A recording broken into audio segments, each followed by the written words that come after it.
Assalamualaikum warahmatullahi wabarakatuh. Halo konco PN semuanya. Senang sekali saya Hikmah Nurul Lumia bisa menyapa konco PN yang ada di rumah untuk berdiskusi di podcast Pengadilan Negeri Surabaya. Nah, hari ini saya ingin membahas tentang sesuatu yang khusus gitu mengenai Pengadilan Negeri Surabaya. Apa itu? Langsung saja kita berkenalan dengan narasumber kita pada sore hari ini. Beliau adalah Hakim Ad Hoc di Pengadilan Negeri Surabaya. Langsung saja kita sapa. Selamat sore Pak M. Marianto SH, MH. Selamat sore Pak Iqbal. Bagaimana Pak kabarnya hari ini? Alhamdulillah sehat walafiat. Alhamdulillah. Seperti tadi saya sempat singgung Pak, Pak Marianto adalah salah satu Hakim Ad Hoc di PM Surabaya. Ya.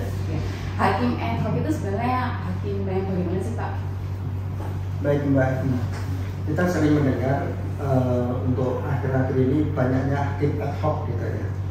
Hakim ad hoc sendiri adalah hakim yang diangkat berdasarkan kriteria karena mereka dianggap punya kemampuan dan pengalaman di bidang tertentu dan diangkat berdasarkan untuk jangka waktu tertentu berdasarkan peraturan perundang-undangan yang mana tugas dan fungsinya adalah memeriksa, mengadili dan memutus perkara di bidang tertentu juga.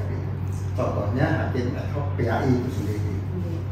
Berarti Pak Marianto merupakan salah satu hakim ad hoc PHI ya Pak, Pengadilan Hubungan Industrial di PM Surabaya. Iya, itu dapat kita tambahkan bahwa nomenklatur hakim ad hoc PHI itu ada dalam Undang-Undang Nomor 2 Tahun 2024 Pasal 1 Ayat 20 itu menyebutkan bahwa hakim ad hoc PHI adalah hakim ad hoc yang berwenang memeriksa, mengadili dan memutus perkara perselisihan hubungan industrial baik di tingkat pertama maupun kasasi di Mahkamah Agung. Oh, baik. Sempat tadi kan sudah disebutkan nih mengenai khususnya di Pengadilan Negeri Surabaya yaitu Pengadilan Hubungan Industrial. Sebenarnya Pengadilan Hubungan Industrial itu ruang lingkupnya sengketa apa saja sih Pak? Baik, ini Mbak Iqmah, karena PHI itu diatur dalam Undang-Undang Nomor 2 Tahun 2004, kewenangan atau ruang lingkup kewenangan kompetensi dari hakim ad hoc PHI pada Pengadilan Industrial itu diatur pada pasal 56 Undang-Undang Nomor 2 Tahun 2004 yang menyebutkan bahwa hakim ad hoc PHI berwenang memeriksa dan mengadili serta memutus perkara di tingkat pertama mengenai perselisihan hak, di tingkat pertama dan terakhir mengenai perselisihan kepentingan, di tingkat pertama mengenai perselisihan pemutusan hubungan kerja atau PHK, di tingkat pertama dan terakhir mengenai perselisihan antar serikat pekerja, serikat buruh dalam satu perusahaan. Artinya kalau di kompetensinya disebutkan katakanlah contoh di tingkat pertama mengenai perselisihan hak dan di tingkat pertama mengenai perselisihan PHK, artinya apabila ada objek sengketa dan majelis hakim telah memutuskan perkara tersebut, para pihak merasa belum memenuhi rasa ada upaya hukum yaitu di tingkat kasasi pada Mahkamah Agung. Tapi terhadap objek sengketa perselisihan kepentingan dan objek sengketa antar serikat pekerja serikat buruh dalam satu perusahaan itu ruang lingkup kewenangan pengadilan itu ada pada tingkat pertama. Artinya sudah tidak ada upaya hukum lagi. Tertutup. Iya. Kemudian siapa saja sih Pak yang bersengketa di Pengadilan Hubungan Industrial? Ya ini yang menarik sekali Mbak Iqmah. Banyak masyarakat mungkin dari sebagian kita menganggap bahwa sebagai subjek hukum dari pengadilan mereka yang bersengketa di Pengadilan Hubungan Industrial itu adalah pihak perusahaan atau pengusaha saja dengan pekerja atau buruh dan serikat pekerja. Itu betul, tapi lebih tepatnya bahwa yang menjadi subjek hukum dalam objek sengketa perselisihan hubungan industrial ini adalah semua pemberi kerja. Di dalamnya ada perusahaan, tapi tidak hanya terbatas itu. Perusahaan, badan usaha milik negara maupun badan usaha daerah BUMN, BUMD, termasuk di dalamnya koperasi, yayasan, termasuk di dalamnya perguruan tinggi swasta, rumah sakit, atau badan usaha yang berbadan hukum atau tidak, itu menjadi subjek dari perselisihan di pengadilan hukum industrial, bisa menjadi subjek, kecuali ASN, karena ASN sudah, kalau ada sengketa kan di PT UN ya. Kecuali di bidang itu termasuk perbankan juga menjadi subjek hukum di PHI gitu. Sebagaimana yang saya pernah baca nih Pak, di Undang-Undang Nomor 2 Tahun 2004 itu dikenal ada yang namanya perjanjian bersama. Sebelum kita bahas perjanjian bersama, sebenarnya perjanjian di dalam kerangka hukum perdata itu apa sih? Baik, perjanjian itu sendiri kalau dalam kitab Undang-Undang Hukum Perdata pasal 1313 itu disebutkan perjanjian adalah satu persetujuan yang merupakan peristiwa hukum di mana dua pihak atau lebih mengikatkan diri untuk berbuat atau tidak berbuat sesuatu yang melahirkan hubungan hukum. Itu ketentuan adanya perjanjian itu akan mengikat para pihak. Kita kenal dengan asas acta sum servanda, di mana perjanjian yang dibuat itu adalah menjadi hukum bagi para pihak yang membuatnya. Tapi ini Mbak Hikmah tidak berhenti di situ. Perjanjian yang dibuat itu akan menjadi hukum bagi para pihak kalau memenuhi syarat sahnya perjanjian. Ketentuan itu diatur dalam pasal 1320 Kitab Undang-Undang Hukum Perdata, di mana disebutkan ada 4 syarat yang harus dipenuhi. Yang pertama adalah adanya kesepakatan yang dibuat. Yang kedua adalah kecakapan dari para pihak yang bersepakat. Yang ketiga ada hal yang diperjanjikan. Yang keempat adalah adanya kausal halal, artinya perjanjian itu tidak terlarang, tidak menyimpangi ketertiban umum, kesusilaan maupun peraturan perundang-undangan yang berlaku. Nah, terhadap kesepakatan para pihak dan adanya pihak yang kecakapan para pihak itu tadi, itu disebut sebagai sebagai sesuatu yang harus dipenuhi, karena itu menjadi penting. Apabila itu tidak terpenuhi, maka perjanjian itu dapat dibatalkan. Tapi kalau syarat subjektifnya termasuk adanya perjanjian maupun kausa halal tadi tidak terpenuhi, itu perjanjian itu dapat dibatalkan, batal demi hukum. Jadi ada syarat subjektif, ada syarat objektif. Syarat subjektif itu adalah adanya perjanjian dan adanya kecakapan para pihak. Kalau itu tidak terpenuhi syarat subjektifnya, maka perjanjian itu akan dapat dibatalkan. Tapi kalau perjanjian yang dibuat juga kausa halalnya tidak terpenuhi, itu menyimpangi azas objektifnya, syarat objektifnya, maka perjanjian itu akan batal demi hukum. Kemudian kalau kita tarik ke Undang-Undang Nomor 2 Tahun 2004, perjanjian bersamanya itu yang seperti apa sih Pak? Perjanjian bersama adalah satu proses di mana orang yang bersengketa dalam hukum industrial, baik itu objek sengketanya perselisihan hak, kepentingan PHK maupun antar serikat buruh tadi, mengadakan satu usaha untuk bermusyawarah dan mencapai kesepakatan untuk mengakhiri perselisihan itu, maka itu disebut perjanjian bersama. Artinya apa? Sesuai dengan filosofis dari sengketa di hubungan industrial, bahwa segala sesuatu sengketa harus diselesaikan secara musyawarah untuk mencapai mufakat, untuk mengakhiri sengketa di hubungan industrial tersebut. Gitu.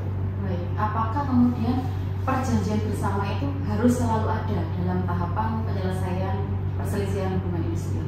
Iya, dari orang yang tadi saya sampaikan di depan, memang itu harus dilakukan, ya. Karena pada prinsipnya sengketa hubungan industrial beda dengan sengketa perdata umum.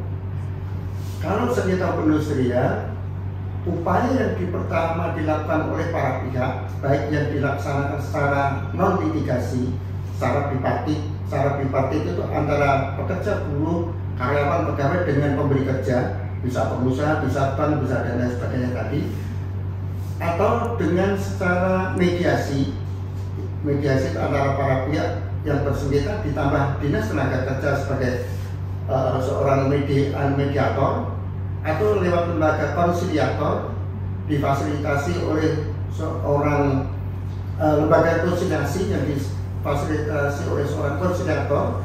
Mereka akan mengupayakan pemufakatan untuk mencapai perdamaian. Jadi artinya baik secara non litigasi yang dilaksanakan bipartit antara dua pihak, mediasi maupun konsiliasi yang dirasakan oleh tiga pihak, ada keterlibatan mediator dan konsiliator, harus mengupayakan adanya perjanjian bersama atau perdamaian dulu. Baik, setelah para pihak itu membuat perjanjian bersama, kata memang para pihak itu sepakat untuk menyelesaikan masalah perselisihan itu, Pak. Kemudian selanjutnya bagaimana? Apakah perjanjian ini sudah mengikat atau harus ada tahap selanjutnya yang harus dilakukan oleh para pihak? Setelah adanya kesepakatan dari para pihak untuk mengakhiri sengketanya, maka dibuat perjanjian bersama. Perjanjian bersama itu dibuat dan ditandatangani oleh para pihak. Untuk selanjutnya didaftarkan ke pengadilan hubungan industrial pada pengadilan negeri di wilayah hukum di mana perjanjian itu dibuat. Apakah itu berkaitan dengan wilayah kantor perusahaannya atau apanya gitu Pak? Tidak. Apakah maksudnya kalau misalnya perusahaan itu memang home base-nya Surabaya, apakah perjanjian itu harus didaftarkan di PHI Surabaya? Iya, betul. Jadi pengadilan hubungan industrial itu kan untuk saat ini berlaku di wilayah di ibu kota provinsi. Artinya perjanjian yang dibuat di wilayah ibu kota provinsi itu didaftarkan pada pengadilan hubungan industrial pada pengadilan negeri di wilayah hukum itu. Misalnya kalau ini di Surabaya, perjanjian itu dibuat di kota Madiun atau Banyuwangi, tetap saja didaftarkannya ke pengadilan hubungan industrial pada pengadilan negeri Surabaya.